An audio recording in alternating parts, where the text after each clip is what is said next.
welcome back to the Wild Side. This is Peanut speaking, and today I'll be talking about if Dead by Daylight and Yandere Simulator had a crossover. So let's get into it. So in case you're unfamiliar with what Yandere Simulator is, it is a game about this girl who is overly obsessed with her senpai. Now, if you don't know what a yandere is, it's basically somebody who will do anything for the person they love. You play as a girl called Ayano Aishi, and she's working together with somebody called Info-chan, who we do not know the exact identity of yet. You work with Info-chan in order to figure out who your rivals are and eliminate them before they can confess to your senpai by Friday. It's a very fun game, and I would highly recommend it. It's free, and it takes some wits to play. Now, let's just get back into the general premise of the video, which is what if they had a crossover, Dead by Daylight and Yandere Simulator. Now, you're probably here because you heard Dead by Daylight in the title, so I'm going to assume that you you do know what it is, but just in case you don't know what Dead by Daylight is a horror game where you have to survive the killer by doing generators to escape the exit on time. Dead by Daylight is also a very fun game, and I would recommend it. It is free on Xbox and not free on Steam. Go play it. You really should. Okay, so what I was thinking was that Ayano would obviously be the killer, and then maybe Senpai could be one of the survivors that are released for the patch, and then maybe Osana could be another survivor. And maybe they could have Senpai and Osana could have interactions for when they're in the lobby. Like Osana's like, Senpai, what are you doing here? And Senpai's like, I'm not sure, what are you doing here? I just got pulled here randomly. And that maybe when Ayano kills Senpai, that for with Amori, she's like, it's when she snaps in the game, she says the line for when she snaps in Yandere Simulator, which is, if I can't have you, no one can. But I'm getting ahead of myself. So let's move it back a bit, rewind, and let's talk about how Ayano's playstyle would work. I'm thinking of Ayano as some sort of a stealth killer, with maybe being able to have either 2 or 1 abilities. It's how I'm thinking right now. The first ability that I thought of is, well, obviously being able to stalk, because, she's a yandere, she's stalking her rival, she's stalking her senpai. But I thought that was too similar to Michael Myers and Ghostface. So I thought, why not have something kind of like the Dredge, where she builds up this thing, and instead of darkness, she snaps. And so she's able to insta-down anybody when she's in snap mode, but she moves 20% slower. I think that's balanced. I'm not sure. You can tell me in the comments below.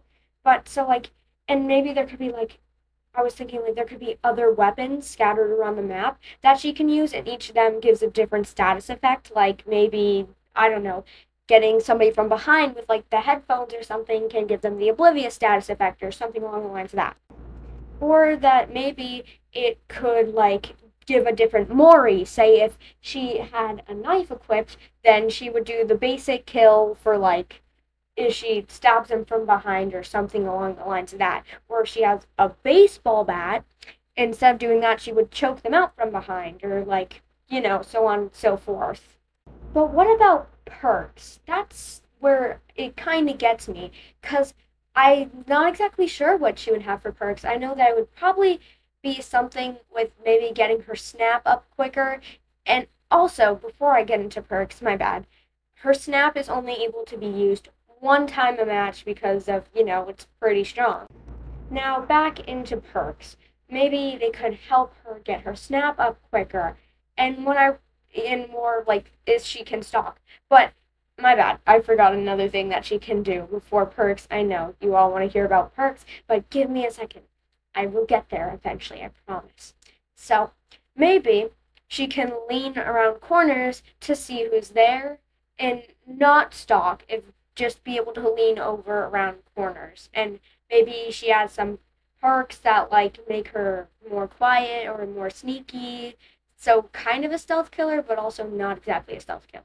And another thing on voice lines. So maybe if she Mori's Osana, she'll be like, you're trying to take my senpai, or something along the lines of that.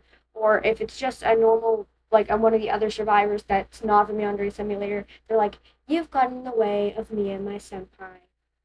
But back to perks. So, For Ayano, I was thinking, some stuff for Oblivious stats effect because, obviously she's a very sneaky, very sly person. Maybe she can have some fake lockers hidden around that alert when, or like some perk that gives fake lockers that alert her when people go near them. Maybe some stuff relating to the crows, stuff that just alerts her of where people are.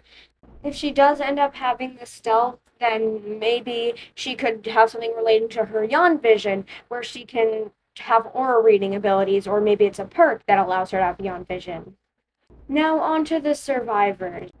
So like maybe for like the survivors perks and whatnot, maybe Osana can have some let me think. Maybe she can have something like she can have a perk called Bento Box, and it's like it has something to do with like a bento box, or like maybe it's an add-on where it makes her faster, or something along the lines of that, or like making her repair speed faster, or something along the lines of that. And Senpai could have a book or something, or like or like gifted book for like an add-on that makes them more stealthy. I'm not exactly sure because I know that the survivors add-ons have to relate to like the item that they bring in. So I'm not exactly sure what it would be for the survivors add-ons. Maybe like they could have some cosmetics where they're bloody and stuff, or like like and whatnot. I don't have much on what the survivors would play like. It'd be like basically any other survivor, just with their own perks, which I haven't exactly thought of yet. I will probably put a part two to this, but let's move on to the map. The map would obviously be Academy High, and it would probably have to be a shrunken down version because Academy is like a, I believe, 3 or 4 story building, and there's a lot of rooms, and I mean a lot of rooms. There's a rooftop as well, and there's an outside area. There's just a lot of stuff going on in that map, like, and I mean a lot of stuff going on at Academy High. Maybe it would still be 3 stories, but the outside area is smaller. Maybe there wouldn't be the delinquents area, the gardening club, where the martial artists train. Maybe that would all be gone, and it'd just be like a little area, and you could see the gate. Then there would probably be a lot of pallets, and like honestly, I feel like this map would be so I don't know if it would be good for looping because I know because Academy High has very long hallways, and believe me, it's easy to get lost in them while playing the game. I will often forget where my class is or accidentally go up a floor because I was following somebody, and then forget that I went up to a floor and then be like, hey, where am I? What happened? So I'd say that Academy is probably better for hiding spots with lots of lockers because it's a school, so there's obviously going to be more lockers, and maybe the lockers could be colored to be like look like the lockers from the game. And like I said before, looping probably not the best idea, but if you use head on in this map, you're probably going to be like a demon. Like you are going to like rule that map. That's about all I have for now. If there's anything else that you guys want me to cover, make sure to put it down in the comment section below. I will hopefully make a part two to this, and then so that we can have it for later, and I'll reflect back on this, think some more, and until then, I hope you enjoy the rest of your day. Goodbye, my lovely wild ones.